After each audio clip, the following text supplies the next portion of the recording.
Bayrağım, soyadınız ne? Karakaş. Karakaş. 6000 kilometrede Java Enduro 6000 bakımını yaptınız. 6000 kilometredir Java Enduro kullanıyorsunuz. Kilometre oldu şu anda. 6000 oldu toplam. Genelde yeni motosikletlerin denemek için üzerine binerler, kısa bir süre kullanırlar. Testini yaptık derler ve motor hakkında yorum yapar insanlar. Herhalde bir motosiklet yeni ise ona en iyi yorum yapabilecek insan sizsiniz. 6000 kilometre kullandınız ve uzun yol da yaptınız değil mi? Evet, evet. Nerelere gittiniz? Bir Alanya yaptım. 1000 kilometreyi geçti. Kumluca yaptım. Yaklaşık 1400 kilometre. Burayla beraber. Tek seferde, yani bir gün içinde yaptığınız maksimum sürat yol? Yol 650. 650 Yani kilometre. sabah buradan çıktım. Adrasan'da İstobet'te.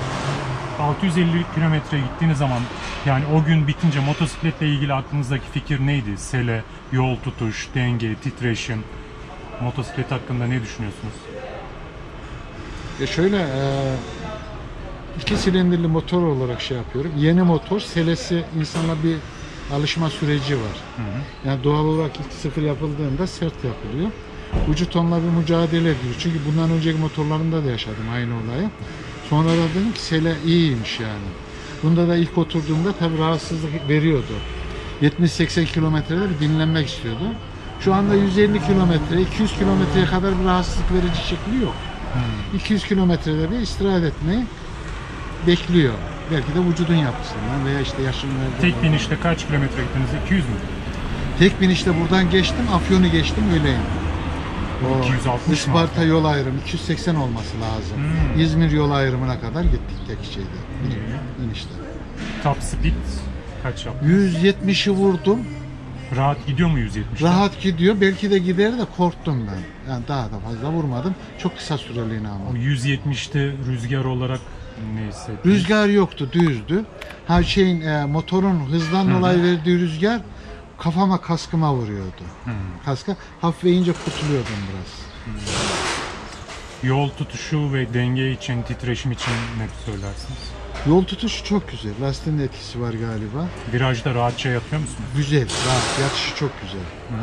Yani bu öbür motorlarımda da aynıydı. Güzeldi yani yatışı. Altta toplamışlar dengeyi. Bozmuyor kendini. Mesela bundan önceki motorum için aynı şeyi söyleyemezdim. Aynı viraj, aynı hızda girsem bozardı kendini. Bunda altta toplamasından dolayı bir dengesi güzel. Yalnız titreşim olayımız var. 6000 devirde 120 vuruyor. 6000 devirden sonra ele ve alt basamağa depoya verdiği bir şey var. Hafif titreşim. 6000 devir, vites kaç olursa olsun 6000 devirde mi titreşim yapıyor? Yok.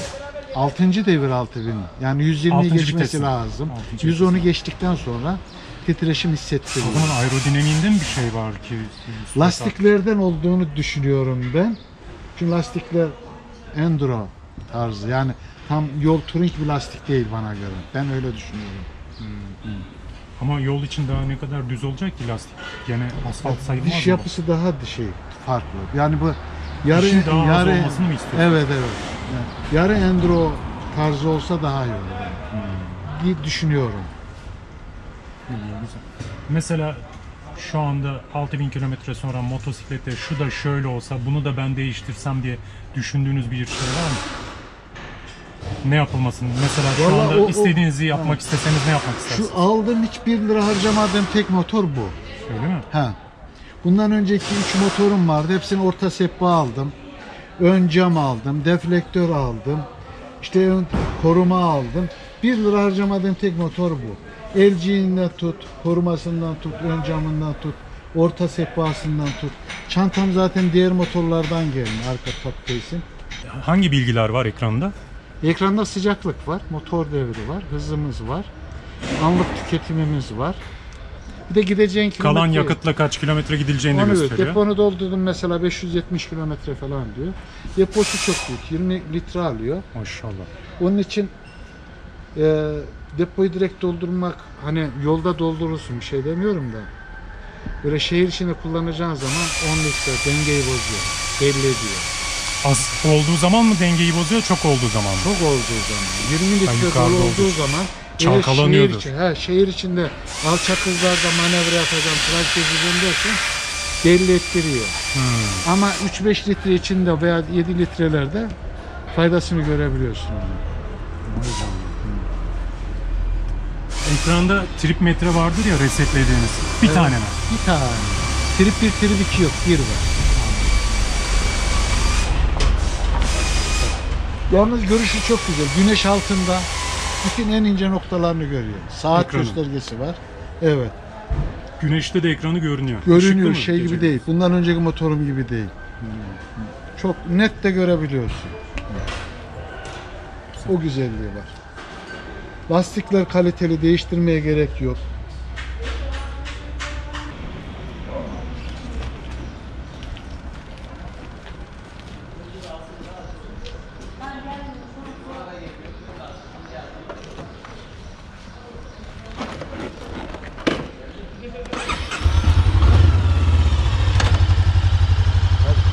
İyi yolculuklar.